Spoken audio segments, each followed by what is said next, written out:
Hey guys, Darren Asbury here with Revital Outdoors again, bringing you another exciting podcast. Tonight we're going to go back to the great state of Wisconsin. We're going to interview Mr. Devin Teigen. Devin got a top 5 finish last year at the BFL Great Lakes Division Tournament on the Mississippi River out of LaCrosse, Wisconsin. So we're very excited to talk to him. He's going to talk to us about his tournament last year, what he predicts for this year. You know, LaCrosse, the Mississippi River, is a notorious fishery for both smallmouth and largemouth.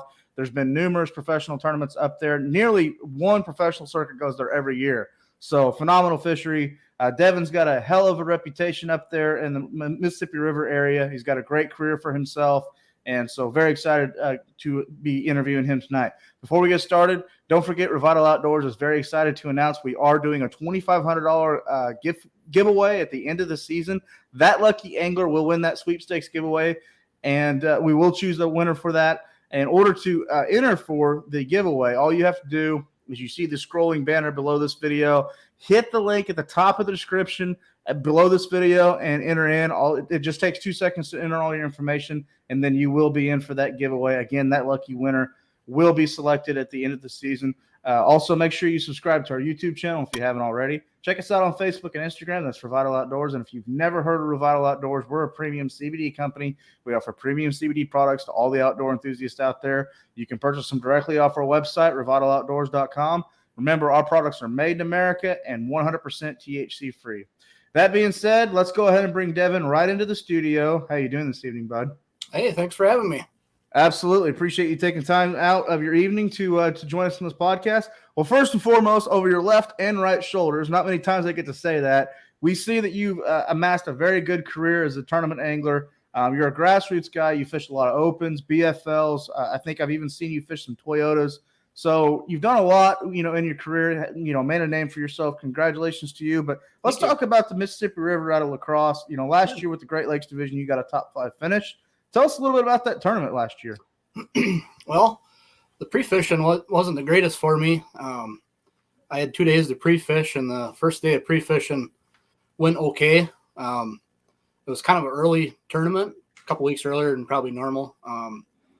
So I just kind of tried to run some staging areas, and I was able to find 3 spots on my first day of practice. And then first thing, second day of practice, I had some boat problems, so I wasn't able to actually fish at all the second day of my pre-fishing. So during the tournament, I just ran those few areas and spots I found and was able to get some good fish off them. So good for you. Were you staying right there in that pool with LaCrosse, or were you making a run? Yeah, or usually I like to fish. I like to stick to pool 7 and 8.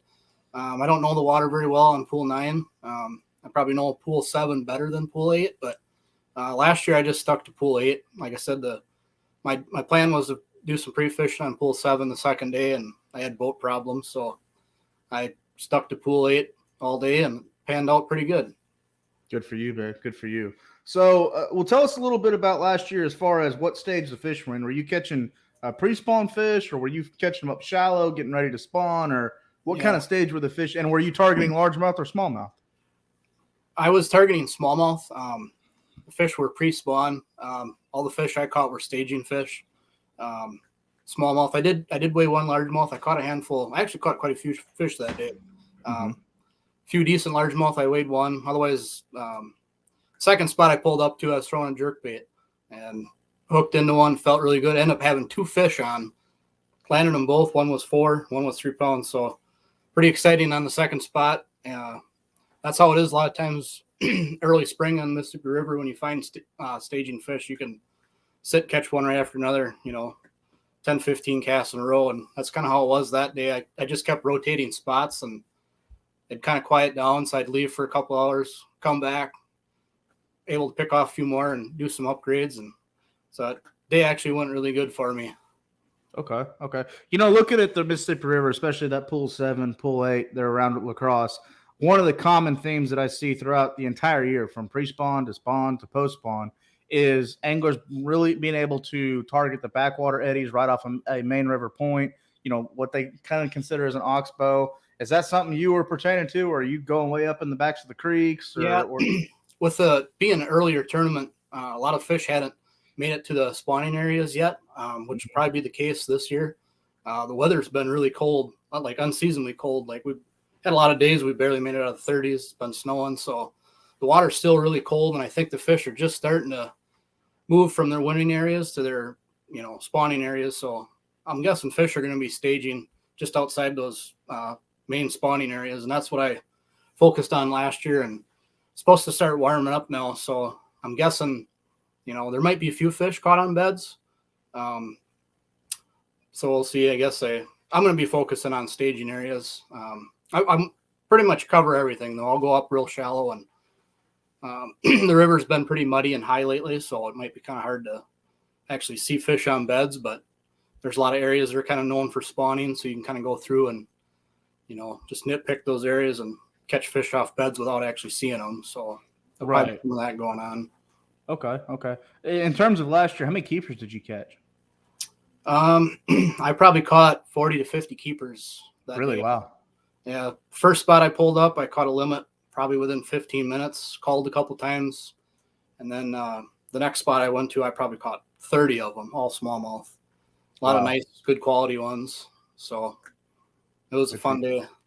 Yeah, good for you. It sounds exciting. So in terms of this year, do you think it's going to be about the, I know you mentioned it's unseasonably colder this year. In fact, I've got some buddies that live up in Minnesota and Wisconsin, and it seems like you've only had open water for the last 30 days, like not even a month.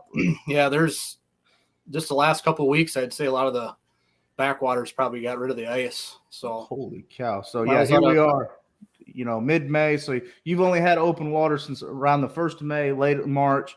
How do you think that factors for this year? And does it change anything at all about the actual water as far as like the water color or something like that? Yeah, the water's, like I said, pretty high right now and dirty. And I'm guessing it's supposed to crest this week. But they're forecasting quite a bit more rain. So I'm guessing the water's either going to stay there or maybe even kind of depends what we get for rain. But I'm guessing the river's going to be fairly muddy, which will probably hold them fish up. I'm thinking if the water does start to warm up, they should push up shallow, even if the water being muddy and stuff. So I got you. So, okay. In terms of weight, what do you think it's going to take this year? There's always a chance for a mega bag, over 20 pounds. Mm-hmm. But I guess if I had to guess, I'm going to say probably 18 to 20 pounds. And that's a pretty dang good day on the river fishing, by yourself. So right. That's usually with like team tournaments and stuff. Usually that 19, 20 pounds will get you right up there. Right. So, and will guys or anglers have mixed bags, or are they going to be predominantly all smallmouth or all largemouth, or how does that work this time of year? It seems like smallmouth are more reliable if we get cold fronts. I'd put my money on probably smallmouth. It's that time of year. You can get on, you can pull up on one spot and catch 20 pounds and 5 casts.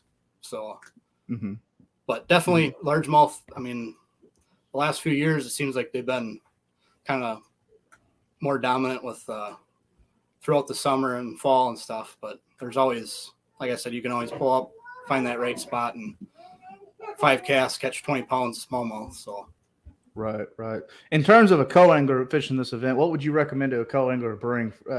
Obviously that's really dependent on what his boater's doing, but not going in blind to this tournament. What kind of baits and what kind of tactics are you looking at as a co-angler? Yeah, I guess if I was in the back of a boat, I'd for sure have a Cinco tied on because if a co-angler starts working down a bank, I mean, Cinco works no matter where you go. It's always a great bait.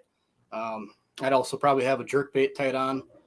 If the water gets up, into the 50s, they really react good to like rattle traps, square bills, swim jigs, always a go-to on the river, chatterbaits. I guess that's probably what I would have tied up.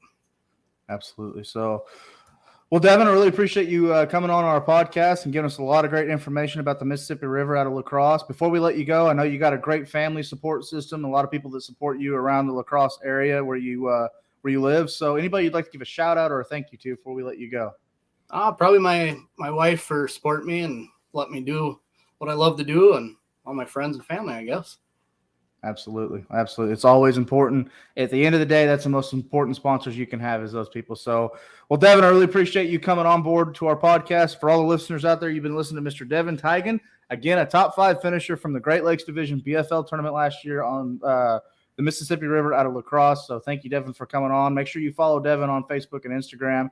Follow his fishing ventures. He's got a lot of great content on there. Before we let everybody go, make sure you subscribe to our YouTube channel. That way you get notified when all of our content is dropping again.